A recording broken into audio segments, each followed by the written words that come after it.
አሰላሙ አለይኩም ወራህመቱላሂ ወበረካቱ። ይህ የጋሞ ባልትና ዩቲዩብ ቻናል ነው። የጀመርኩትን ታሪክ ያልነገርኳችሁ ስለቀረ ልንገራችሁ ብዬ ነውና ከዛ ምን ተፈጠረ መሰላችሁ? የሰውዬ ማስፈራሪያ ዛቻው ምኑ እንትን ሲልብኝ ቀጥታ ለፖሊስ ስደውል ባለስልጣን ያልኳቸው አካል ፖሊሶቹ እኔን እንዳይሰሙ 100% ይዘጋቸዋል ማለት ነው። ልክ ይመጡና ችግሬን ሊፈቱ እዚህ ጋር ሲደርሱ ይደወልላቸዋል። ከዛ ኬሌ ደውሎልህ ነበር እንዴ? ያው ደውሎልኛል። በቃ እኮ ተመለሱ ብሏል፣ ተመለስተው እኛ ፈተነዋል ብሏል እያለ ፖሊሱም ይመጣል ይሄዳል፣ ሊቀመንበሩም ይሄዳል። ወይ ጉድ! ተሰሚ ማጣት። ይሄ ሁሉ በቃ ገና ለገና ከሌላ ሀገር ነው የመጣችሁ ብሎ ማንነቴን ሳያውቁ እንዲሁ በግምት እኔ ላይ እንደዚህ በደቦ ፈርደው እስከ መቼ ነው እያልኩኝ መጨረሻ ላይ በቃ የዚህ ሰውዬ ሌሊት እየተነሳ የሚዘትብኝ ዛቻ ከአቅሜ በላይ ሲሆን መከላከያ ይዤ መጣሁ ማለት ነው። ጌታ ሆይ መከላከያ ያመጣው ቀን ማለት ነው። አታምኑ 20 ወላሂ ያለ ምንም ማጋነን 20 ፖሊስ በፓትሮል መጣ ማለት ነው።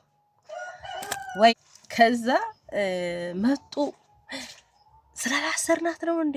እንደውም እናንተ ምንድናችሁ? ምን አመጣችሁ? ምን አገባችሁ በዚህ ጉዳይ ምናምን አሉ።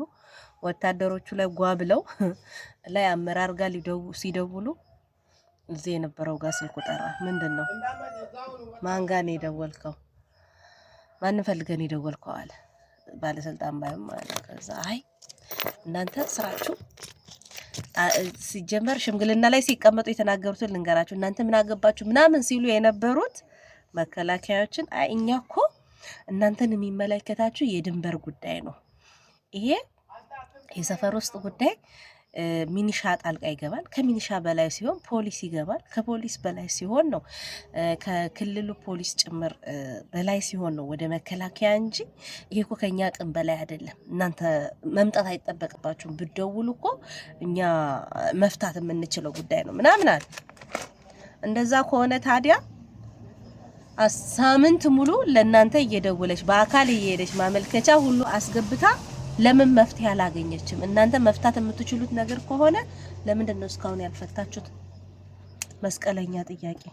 ከዛ ፖሊሶቹ በጣም ይቅርታ በቀኛ እኮ እናስታርቃቸዋለን ምናምን አሉ። መጣ ሰውዬው ቁጭ አለ። ቁጭ በል ጥፋተኛ ነህ። እሷ ቪዲዮ ማስረጃ አላት ስትዝትባት አለኝ ቪዲዮ እዚህ ላይ አስገባላችኋለሁ። ወደ መጨረሻ የቪዲዮ ማስረጃ አላት እና አንተ ነህ ጥፋተኛው ይቅርታ ጠይቅ ሲባል እሷ የኔን ቤት ዳቦ ያደረ ነው እያለች እሷ የኔን ቤት እንጀራ እንደዚህ ነው እያለች እንደው አላሽ አይዴን እውነት እኔ አንድ ቀን ስለሱ ቤት እንጀራ ዳቦ ይቅርና ስለሱ ቤት ሱቅ ምን ይሁን ምን አውርቼ ተንፍሼም አላውቅም። ባወራም ደግሞ ለምን በሰዓቱ እነዛ እየወሰዱ የሚነግሩ ሰዎች ሲነግሩት አምጥቶ ከኔ ጋር አላገናኝም። እና እንዲህ እያለች በቃ ተው ይቅርታ ጠይቃት። እሷ ዳቦ ያደረ ነው እውነት ለመናገር ያደረ ነው ሁሌም የሚሸጠው ግን እኔ ብዬ አላውቅም። ከዛ ብድግ አለና ይቅርታ ጠይቅ ሲባል በመከራ ተነስቶ ይቅርታ ጠየቀ። ወታደሮችም እኔ እሱ ትታሰር ብሎ እኮ ሱቄን ሁሉ ሊያዘጉኝ ነበረና መጨረሻ ላይ ያው የደወሉበት ስልክ እዛው አጠገባቸው ያለ ወታደር ሆኖ ተገኘ። ከዛ በኋላ በእንደዚህ መልክ ስላልቻለ ውስጥ ለውስጥ እንደ እባብ በየሰው ቤት እየዞረ እሷ ማርተኛ ናት፣ እሷ ድግምተኛ ናት፣ እሷ የሰው ባል ታማግጣለች፣ እሷ የሰው ሰራተኛ በ5 አታላ በ5 ትሸጣለች። ሰው ደግሞ ከሚያየው የሚሰማውን ያምናል። የኛ ማህበረሰብ ለስሙ የተማረ ደና ሰዎች ያሉበት ሰፈር ነው ግን መሀይም የሚያገናዝበውን ያክል አያገናዝቡም። ድል በመሀይም ናቸውና ዝም ብሎ ፊደል ብቻ መቁጠር እንጂ የማገናዘብ ተሰጥኦ አልተሰጣቸውም። እሱን ተከትለው አመጹ። እሱን ሰምተው አንደኛ በምላሱ የሚረጫቸው መርዞች ገበያን እንዲዘጋ አድርጓል። ሁለተኛ እየመጣ ጧት እዚህ የሚጥልብኝ የሚደፋብኝ ነገር አር ሁሉ ሳይቀር ተጸዳርቶብኛል። በረካ ይሁን አሩን አንስቼለታለሁ። ያው እኔ እንደሱ ግም አይደለሁም፣ አንስቼዋለሁ። ዘይት ደፍቷል። ሰው የሚበላውን አጥቷል። እኔ አሁን በሃይላንድ ቁጭ ቢያደርግ ወይ በረካ ይሁን ብዬ አንስቼ ሰርቼ በላበታለሁ እንጂ እንደሱ ተንኮሉን አላስበውም ነበረ። እየዞረ በሱቄ ጥግ ጥግ ውሃ ልኩ ላይ ይደፋ ነበረ። አሁንም እየደፋ ነው። ኦልሬዲ ሲለው 10 ብር ይወሽቃል።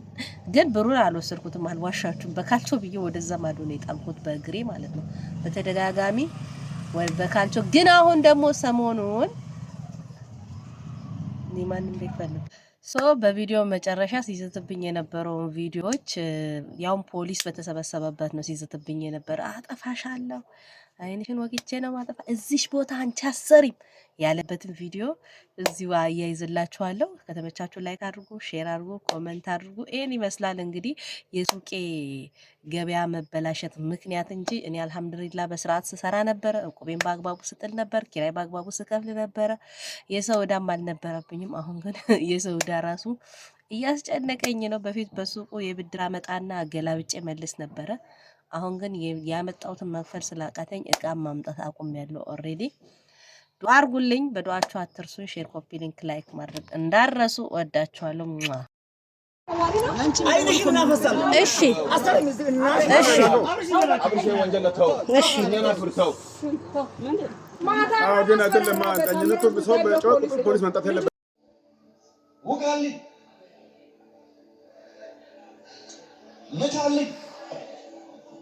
እንደዚህ ነው ጋሽ ተስማምተናል። እናንተ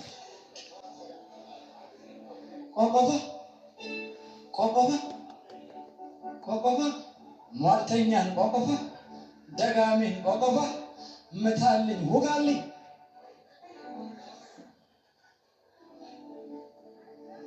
ተግባባ። ቆቆፈ ብቻ ነው፣ ሌላ ትርጉም የለም።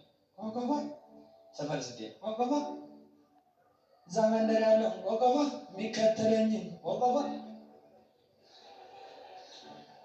ልዘምን ልበለው ልቀቅልኝ ቆቆፈ ሚዲያጋ ቆቆፈ ሟርተኛ ደጋሚ ሟርተኛ ማታ ማታ የሚሮጠውን